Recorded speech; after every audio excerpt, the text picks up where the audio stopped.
one of the things that is most possible at Oberlin, I think, is an atmosphere which allows for a lot of interchange and uh, uh, and which allows us to a certain extent to push the envelope in some ways.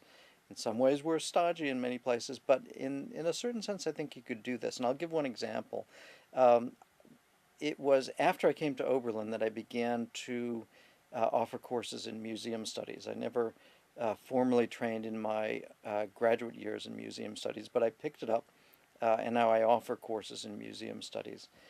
Uh, Over the time that I began to develop these courses and began to offer them, I was in conversations with the art department.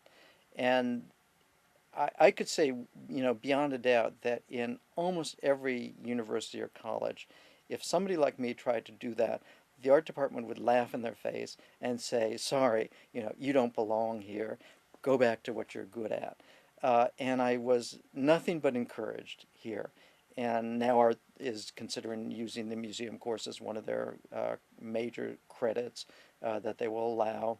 And it's that kind of interchange that really encourages this interaction, which leads me to think that Oberlin can play a leadership role in terms of rethinking how disciplines are formed and how majors are thought about, and indeed what kinds of knowledges students will need to not just survive in the 21st century, but to become real leaders in the 21st century. Every once in a while, I'll offer a new course or try something that I may not have been trained in, but that I'm quite interested in, done a lot of reading, and ready to offer as a course. And the general response of students is, "That's great," rather than, well, I'm not paying all this money to be taught by somebody who doesn't have all the credentials or whatnot. And they're always very encouraging in that sense, and they sort of love to come along for the conversation as you're training in that